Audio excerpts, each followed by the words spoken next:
उस पुस्तक में बड़े बड़े विलक्षण अर्थ बताए। शास्त्रों में कई जगह पर जहां पर मांस शब्द का प्रयोग किया है, बलि शब्द का प्रयोग किया है, वहां पर उनका अर्थ वह नहीं है जो वहां दिखाया जा रहा है।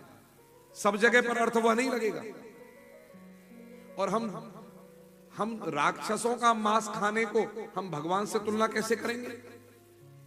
और भगवान मांस नहीं खाते हैं। राम रूप में भी आए, कृष्ण रूप में भी आए, भगवान मांस नहीं खाते। और भगवान के जो वैष्णव उपासक हैं वे भी मांस भक्षण नहीं करते।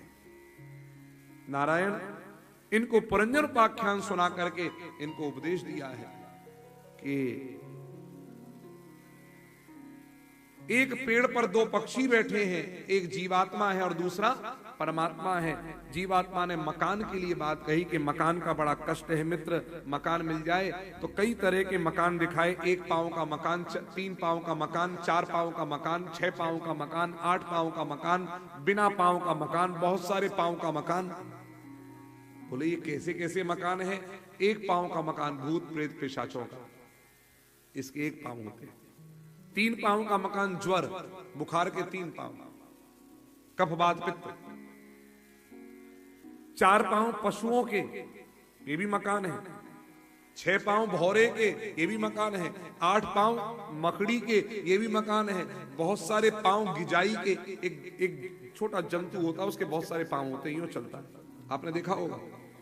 गिजाई बहुत पांव होते हैं। और बिना पांव का मकान सर्प का, सर्प के पांव नहीं है।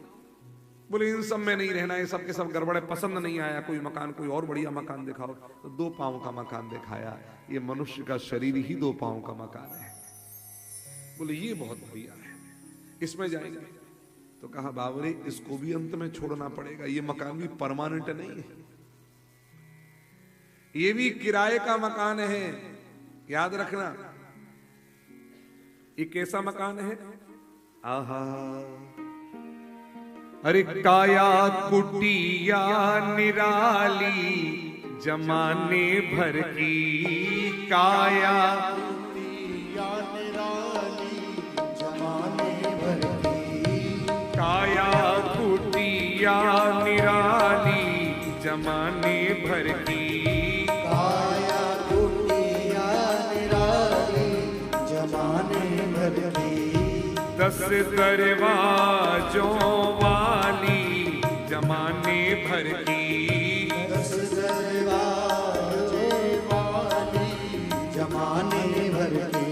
एक काया कुटिया निराली जमाने भर की, काया कुटिया निराली जमाने भर की। ओ 10 दरवाजे वाली जमाने भर की, 10 दरवाजे वाली जमाने भर की। हो जी हो जमाने भर की, हाँ जी हाँ जमाने भर की। हो जी हो जमाने भर की, हाँ जी हाँ जमाने भर की। हो जी हो जमाने भर की, हाँ जी हाँ जमाने भर की।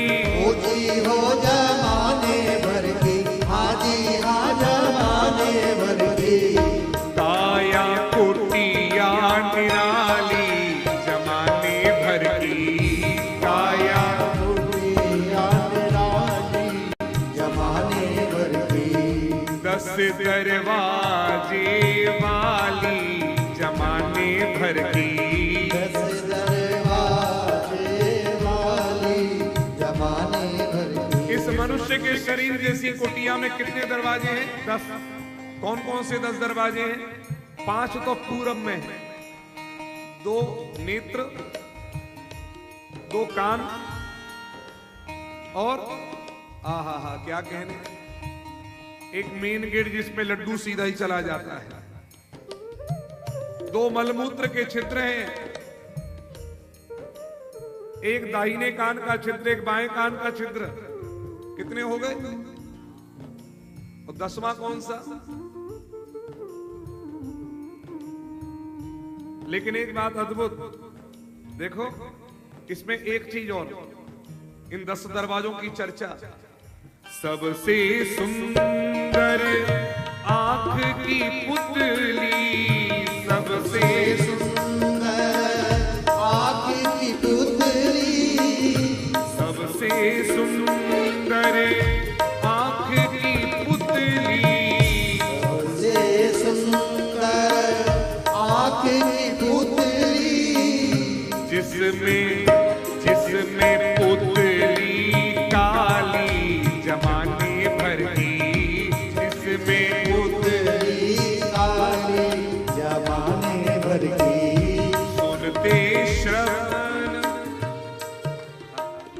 सुनते श्रवण नासिका सूंघे, सुनते श्रवण नासिका सूंघे, सुनते श्रवण नासिका सूंघे, सुनते श्रवण नासिका सूंघे, वाणी करे बोला चाली जमाने भर की, वाणी करे बोला चाली जमाने भर की। अच्छा एक चीज देखें, एक अद्भुत चीज, एक प्रधानमंत्री या राष्ट्रपति या कोई बहुत वीवीआईपी व्यक्ति, उसके लिए आप कभी कुछ भोजन दें, कुछ खाने को दें, क्या पहुंच पाएगा? लेकिन कदाचित अगर व्यवस्था बन जाए कि चलो खाएं, तो कितना बड़ा प्रोटोकॉल है, पहले टेस्टिंग होगी पूरी, आंखों से भी देखा जाएगा, सूंघा भी जाएगा, मशीन से भी जांच होगी, कितनी उसको प्रोटोकॉल के तहत गुजरना पड़ेगा, तब जाकर के वो पहुंचता है।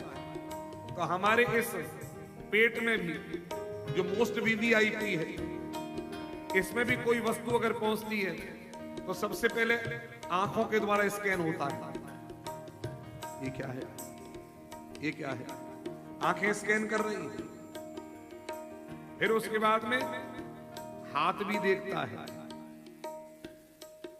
फिर नासिका भी कभी कभी सूंघती है, ठीक है या नहीं। इतने प्रोटोकॉल से गुजरने के बाद फिर जीभ में टेस्टिंग होती है, कैसा है, और अगर यही कुछ गड़बड़ लगा तो तुरंत मुंह से बाहर, और यहां ठीक हो गया, अब तक सब स्कैनिंग में पास हो गया, फिर जीभ पर भी ठीक लगा तो सीधे पेट में।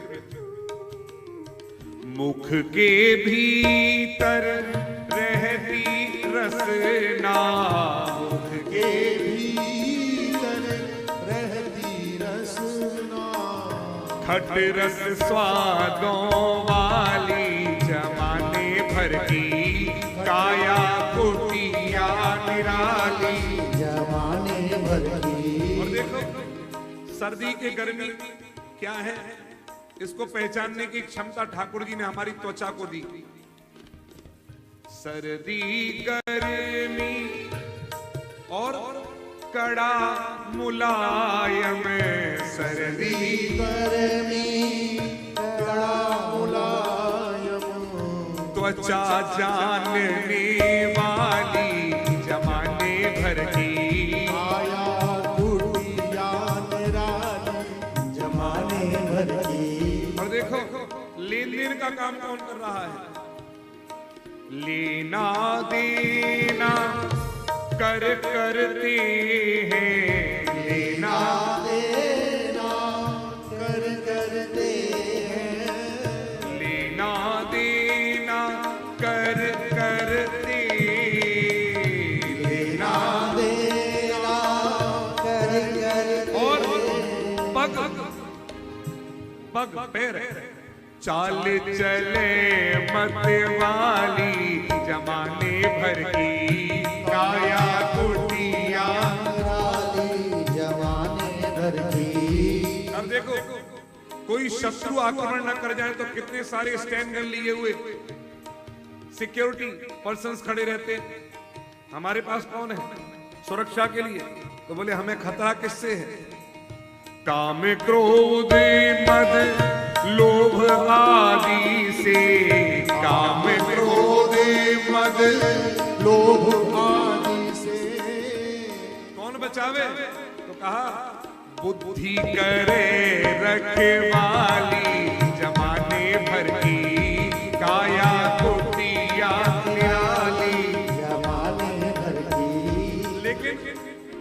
तो सब ठीक था, फिर समस्या कहां आ गई? जो मनुष्य शरीर पाकर के पतन हो गया जीव का, उठ नहीं पाया। क्योंकि मैंने कहा ना, मन ही मित्र है, मन ही शत्रु है। आहा, मन ही राम से मिलाता है और मन ही फजीत कराता है। मन के हारे हार है, मन के जीते जीते, मन ही मिलावे राम से, मन ही करावे फजीत। ये मन ही चक्कर में डालने वाला है। तो हुआ क्या? करके संग इंद्रियों का मन, करके संग इंद्रियों का बन बैठा जंजाली, जमाने भर से काया कुटिया निराली, जमाने भर से। और एक बात अद्भुत है, एक कुटिया भी परमानेंट नहीं है, किराए की है। तो लोग कहेंगे हम तो किराया देते ही नहीं। तुम्हारी आदत पड़ गई है किराए के मकान में रहकर किराया ना देने की। लेकिन परमात्मा का मकान है ये, उसका दिया हुआ मकान है, वसूली करना अच्छी तरह जानता है, पल पल वसूली कर रहा है। क्या किराया है? इस कुटिया का नित्य किराया, इस कुटिया का नित्य किराया, श्वास चुकाने वाली जमाने भर से काया कुटिया निराली, जमाने भर से। काया कुटिया निराली, जमाने भर से। काया कुटिया निराली, जमाने भर से। हाँ जी हाँ, जमाने भर से। हो जी हो, जमाने भर से। हाजी हाँ जमाने भर से, हाजी हो जमाने भर से। काया कुटिया निराली, जमाने भर से। काया कुटिया निराली, जमाने भर से। 10 दरवाजे वाली, जमाने भर से।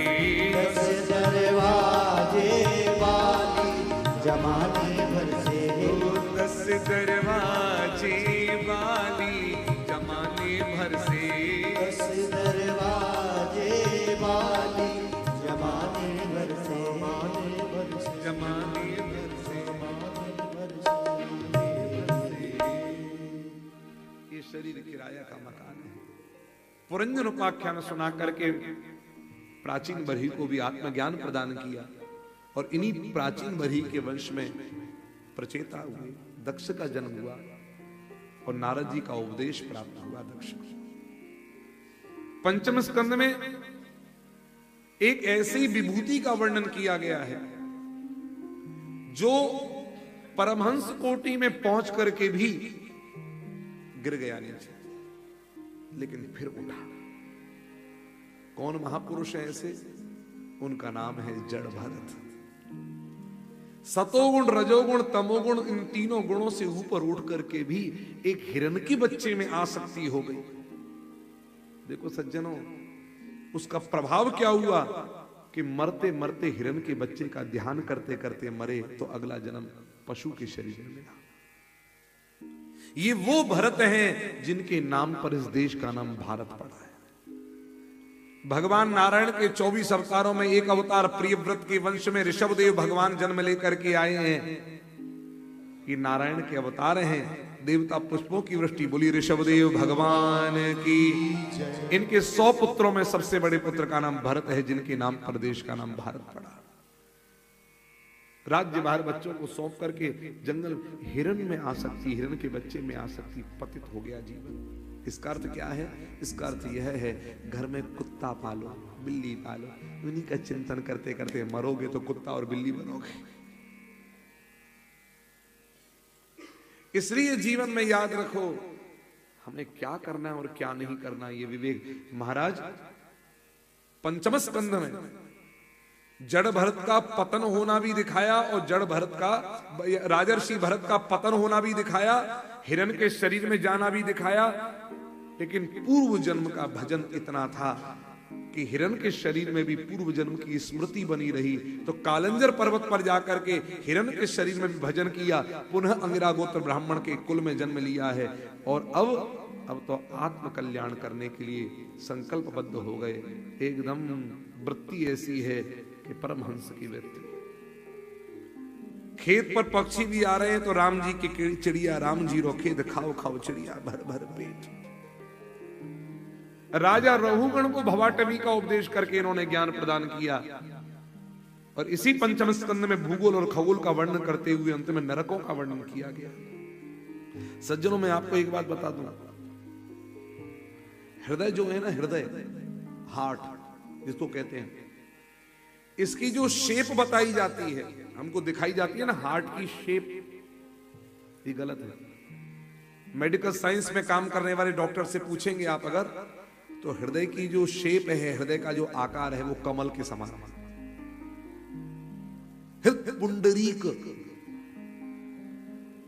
हृदय कमल के समान है। क्योंकि मेडिकल साइंस में काम करने वालों ने जो परीक्षण किया है उसको देखा, जैसे कमल होता है, बिल्कुल वही हृदय का आकार है। ये वाला शेप नहीं। इसलिए मैंने जो कल कहा था कि पुंडरीकाक्ष भगवान का ध्यान करने से ही हृदय पवित्र हो जाता है। नारायण नरकों के वर्णन में वर्णन है। लोग हमसे पूछते हैं महाराज कुत्ता पालना दोष है कि नहीं है, तो हम कहते हैं भैया हमसे क्यों पूछो, शास्त्र क्या कहते हैं वो देखो। शास्त्रों में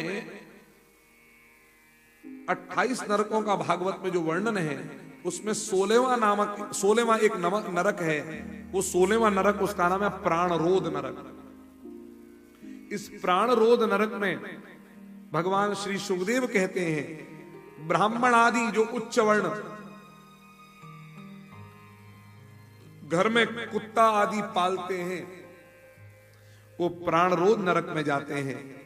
लक्ष्य बनाकर के बाणों से उनके शरीर को यमदूत भेदते हैं, भेदन करते हैं। अनेक अनेक नरकों का वर्णन है।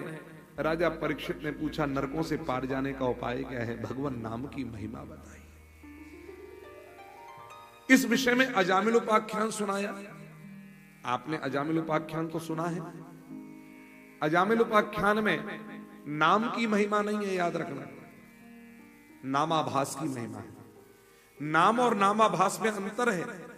मैं आपको बता चुका हूं पूर्व में भी कि जहां पर भाव अपने किसी अपने प्रियजन का हो, पुत्र का, पति का, आदि आदि, और नाम भगवान का हो, कल्याण तो वो भी करेगा, उसको नामाभास कहते हैं।